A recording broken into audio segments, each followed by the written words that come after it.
Рауан Дулат барлығын дұрыстап таныстырып өтті. Бірақ десек те қазір қалай болар екен? Дзюдо күресінің майталманы, үстінде киімі жоқ сумо күресінің шеберіне қарсы өнер көрсететін болады. Бойы едәуір ұзын, көріп отырғандарыңыздай. И видим, что Хажмурат Куанбек берет разгон, я думал, он берет. Слушайте, но мы не знаем, вдруг у него есть хороший бэкграунд в каких-то других единоборствах, может быть, в том же грэпплинге. Белбеуіне жетуге тырысады қазір, Әділ бірден белбеуге жетуге тырысады. Обязательно, обязательно, потому что все броски в сумо через... Ай, тамаша. Какой хороший бросок. Және қазір 3 секунд ұстап жатса, жеңіс бере ме? Интересный нюанс. Қазір дзюдодағындай қозғамай ұстап 3 секунд жатса, ну нет, қарсылас жеңіледі дегенде айтқан болатын. Два казаха представляют два традиционных японских вида спорта, причем кардинально разных. Удивлен, что в нашем соревновании здесь сегодня имеется представитель сумо. И да. Меніңше қазір толық бақылауында ұстап жатыр ғой. Но, смотрите, нету каких-то активностей. Я думаю, здесь, наверное, Адилю Разбаеву должны дать, наверное, предупреждение о том, что, видите, вот идет отсчет. Здесь должно быть какое-то активное действие. Наверное, попытка сабмишена или что-то в этом роде, или попытка улучшить позицию. Ал енді қылқындырса қазір Әділ жібермейді. Өйткені осының алдында да қарсыласын дәл солай ұтқан болатын. Қанша шыдамдылығы бар екен көрейік. Соңына дейін жетуге жақын. Мен сезімім бойынша қазір... Я думаю, здесь не такое сильное давление. Здесь больше, наверное, тяжело дышать из-за того, что кимоно закрыло все лицо. Ну и ущемление шеи не прям так сильно, как будто сейчас... Ну, видим, какая хватка сейчас у Адиля Уразбаева. Прям... Да, не проходит у него болевой прием. Вот здесь бы хорошо пошла бы, да. Прием на американу. Но нет, решает. Қазір түсініп жатқан жоқ, қазір күліп қояды қазір, қарасаңыздар. Хажмурат Куанбек. Да, наверное, қалай шығарын білмей жатыр. Надо было, наверное, его изначально сразу выталкивать хотел сказать из октагона, но у нас это яма сегодня. Бұл жақтан шығару, Әділ Оразбаев 155 келі салмақты бұл алаңнан шығарудың өзі оңайшылыққа. Да, видимо, пояс немножко уже развязывается. Хорошо, что под поясом есть лосины. Интересно было посмотреть действительно большого сумоиста вот здесь. Керісінше, екеуінің жалпы киімін ауыстырып қойса, онда жарасып кетеді. Да. Хажмурат Куанбек қазір поменять немножко экипировку, и full mount заходит Адиль. Да, вот здесь теперь можно выйти на армбар. Попытаться выйти на армбар, потому что руку оставляет сейчас. Да, вот, все, на американу. Вот, все, выходит на американу и... Тяжело будет сейчас в этой позиции вытащить руку. Да, нужно здесь, главное, не переборщить с давлением на руку в целях предотвращения травмы сопернику. Да, ну тут очень сильное давление сейчас. Хажмурат Куанбекке де қошемет көрсетуіміз керек, себебі 3,5 минут уақыт бойы қиналса да. Да, минута 20 остается до конца первого раунда, и видно, что рука получается сейчас выйти из опасного положения Хажмурат Куанбеку.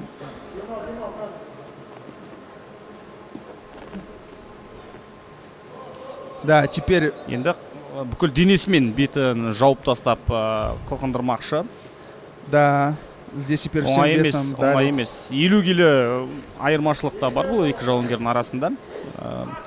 Ауыр демалып жатыр, ауыр демалып жатыр. Да, как очень тяжело дышит. Да, теперь идет треугольник рукой. Здесь надо, наверное, теперь выйти из позиции Адиля Уразбаева, выйти и уйти в бок, чтобы давление было максимальным. 30 секунд остается, успеет ли? Здесь нужно, наверное, еще правильно защититься. Хажмурат Куанбеку руку поставить к уху, чтобы защититься, чтобы давление на шею не было таким сильным. Но и немножко как будто надо выйти в сайд, убрать, вытащить ногу свою и в бок сместиться, чтобы давление было максимально. Соңғы секундтар шыдауы керек қазір. 6 секунд Әділ Оразбаев және бірден алды. Немножко раньше решил закончить Әділ Оразбаев. Первый раунд буквально на несколько секунд. Ал біз қазір бірінші рет дәл осы сумо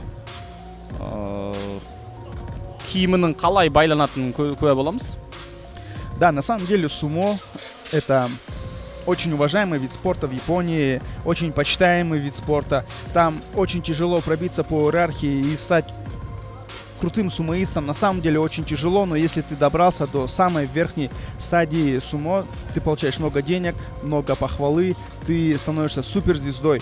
Но и так как это самый популярный вид спорта, многие дети туда идут с раннего возраста, и не все, к сожалению, добираются до самой вершины. Құрметті ханымдар мен мырзалар, естеріңізге сала кетейік. Жол құрылыс техникасы саласындағы сенімді серіктесіміз Байқоңыр Machinery Company. 2003 жылы негізі қаланған бұл компания Қазақстандағы көшбасшы болып табылады және әлемдегі арнайы техниканы сатуда үздік 5 дилердің қатарына кіреді. Ел бойынша орналасқан 15 филиалдан тұратын желі клиенттерге жылдам әрі тиімді шешімдер ұсынуға мүмкіндік береді. Ассортиментте құрылыс пен тау-кен өндірісінде қолданылатын сенімді қытайлық арнайы техника бар. Компания толық сервис және кепілден кейінгі қызмет көрсетуді қамтамасыз етеді. Байқоңыр Machinery Company сіздің жетістігіңіздің сенімді серіктесі. 22 жасар қазақ жігіті Ерсін Балдағұлы сумо күресінен жастар арасында Жапония чемпионы атанған. Жалпы Арман Шураев мырзаның өзі айтқандай, жалпы сумо мен қазақ күресі балуандарының ірілігі ұқсайды деген болатын. Ал қазір енді Әділ Оразбаевтың ұстайтын жер қалған жоқ. Себебі киімі де қазір ражгар бола бастады. Ал және дзюдокидің қаттылығы соншалық қазір денесінің барлығını қызартып тастаған, сырып тастаған. Да, я думаю, тут еще из-за давления, которое он наказывал сверху, ну и для удобства, для своего удобства Хажимурат Хуанбек снял пояс традиционный, который надевают сумоисты, потому что он развязывается. Әділ қолдан ұстап та жасай береді бұл әдісті. Тағы да сол ұқсап жатыр әдіс. Әбден шаршатып жатыр ма қарсыласын? Да, у нас повторение начала первого раунда. Сейчас, я думаю, рефери призывает к активности. Переворачиваться. Ну, здесь уже снова можно пробовать американу. Снова. Бұл жолы берілетін шығар өйткені. Бұл жолы ондай қатты. Сил меньше осталось. Да. Қолында күш қалмады. Да, здесь немножко... Дұрыс жасап жатқан жоқ. Да, как будто немножко надо вывернуть руку, чтобы... Қолға ұрту әдісі, енді Әділдің қолын қарасаң, осы көп жігіттердің санымен бірдей ғой. Вот, теперь правильно схватил американу и... Соңына жеткізе алар ма? Да, подсказывает, что нужно выровнять руку. Здесь, может быть, на излом... Ай-яй-яй, как опасно. На излом локтя и на излом плеча может идти. Жоқ, мықты екен. Қажымұрат Қуанбек мықты жігіт екен, шын мәнісінде. Басқа біреу болғанда ендігі беріліп қояр еді. Да. Видимо, что сумоисты тоже сделаны из очень прочных материалов. Да, я думаю, здесь у Адиля Оразбаева огромное преимущество, которое, к сожалению, он почему-то не может приумножить.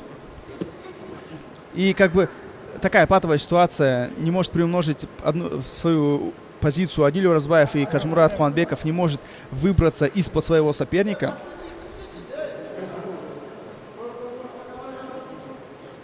И что тут придумывает, смотрите, Хажимурат. Я подумал, что он захочет сейчас сделать один из разновидностей треугольника.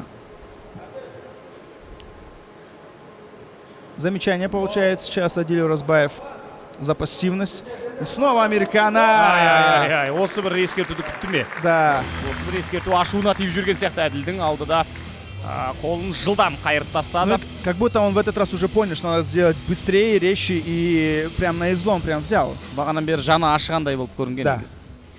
Знаете, я побоялся, у него уже хрустели суставы. Я побоялся ему сделать травму, ну, получается, я понял, в чем моя ошибка была уже это во втором раунде. Когда я понял, что нужно руку было прижать и сделать, ну, рычаг поплотнее. Ну, то есть сделать болевой именно на плечо. Не на сам, получается, не на сам локоть, а именно на плечо. Сындырып қоймайын баланың қолын деген секілді. Бірақ қараңыздар, денесінің барлығы сырылып, қырылып кетсе де, соңына дейін шыдас берген. Шын мәнісінде Қажымұрат Қуанбек жігіт екен. Ал егер осының алдында Қажымұрат жеңіліп қалған жағдайда Ерсұлтан Мұзапаров қатысатын болса, Ерсұлтан Мұзапаров пен Әділдің жекпе-жегін тағы да бір тамашалайтын едік. Ол жолы қазақ күресінде, ал бұл жолы дәл осы намат рестлингте. Американо ауырту әдісімен жеңіске жеткен көкбұрыш Әділ Оразбаев!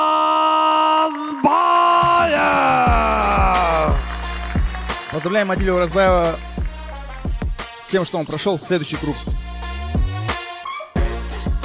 Адиль, ты являешься пятикратным чемпионом Казахстана по дзюдо, действующим. Только недавно, 2 недели назад, ты стал пятикратным.